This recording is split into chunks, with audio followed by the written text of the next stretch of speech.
charlar un ratito. Voy a tratar de ser respetuoso de los tiempos y breve, mediante un recurso muy fácil que me voy a robar rápidamente lo que habló Gustavo y lo que habló Susana, y hacer lo propio. Yo podría venir y decirles que soy abogado, que soy defensor de los animales, que no comparto o trato vivo sin utilizar a los animales, pero, y es verdad, lo soy, pero en realidad no me puedo decir que vengo a defender los derechos de la niñez, los derechos humanos, las garantías constitucionales o el medio ambiente. Cualquiera de esos temas, si los llevamos al punto extremo, que es como se deben estudiar las cosas, ¿no? Y ver si las ideas resisten la máxima consecuencia, nos terminaría llevando a hablar de los animales. Tal vez no tengamos el tiempo para hablar de la niñez y del medio ambiente, pero en este marco educativo me pareció bueno, yo que soy ajeno a la técnica pedagógica, presentar por lo menos un par de ideas por las cuales creo que el futuro de los animales depende de que podamos llevar este tema a este ámbito.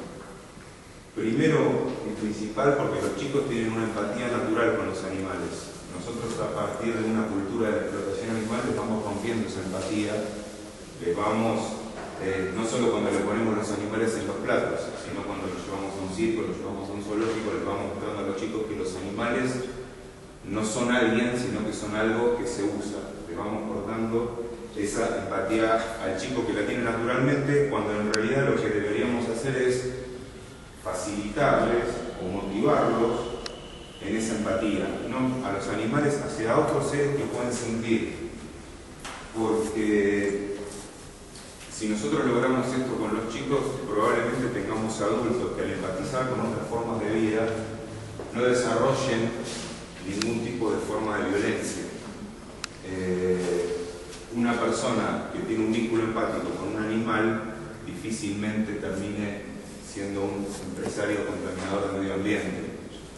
Difícilmente el que se conmueva ante el sufrimiento de un animal va a tener otra posibilidad de conmoverse también ante el sufrimiento humano. Yo no conozco ningún animal, excepto el humano, que haya sido capaz en los últimos 60 años de llevar su entorno a la situación que estamos hoy. Seguramente Eduardo va a poder hablar un poquito del tema. Estamos en un punto ambiental casi sin retorno. Y en 10 años vamos a estar viendo qué podemos hacer y darnos cuenta que tendríamos que haber empezado hace 50. Pero bueno, no soy fatalista en ese sentido.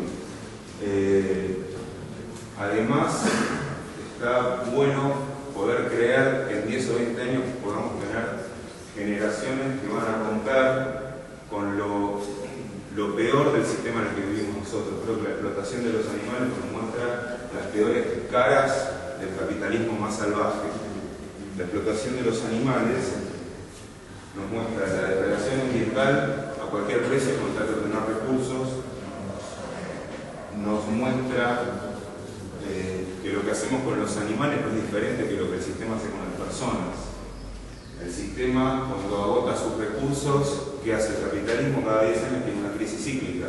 Fabrica nuevos pobres a los cuales sacarle sus bienes para enriquecer a las mayorías privilegiadas.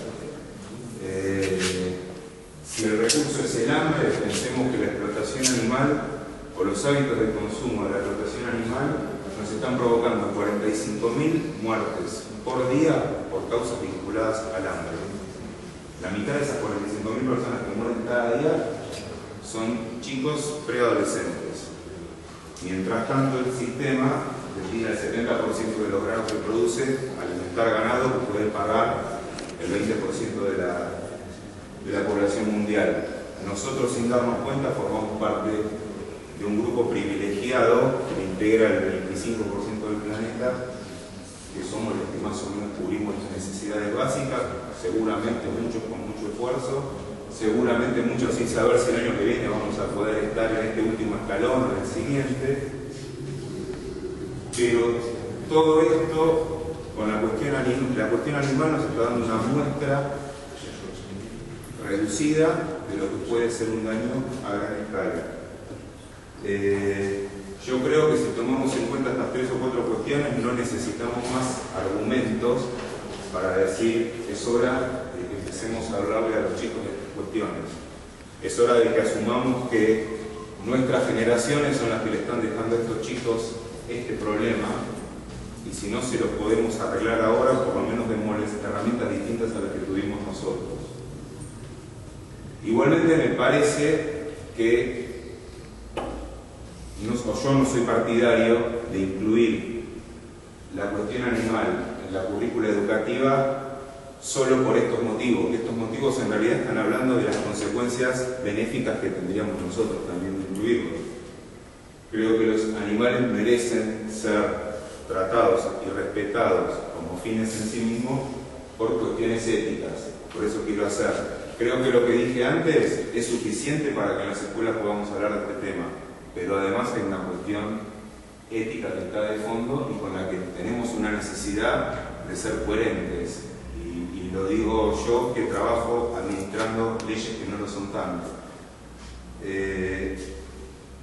Cuando hablamos de ética, a mí me gusta marcar la diferencia entre la ética y la moral, para que no se piense que esto es una cuestión moral o de creencia o de sensación, es una cuestión de razón.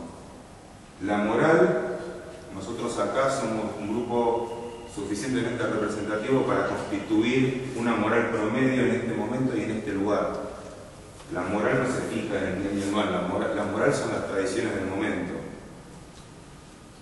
Colombia, Ecuador, México, España, las corridas de toros forman parte de su moral aceptada, forman parte de su tradición.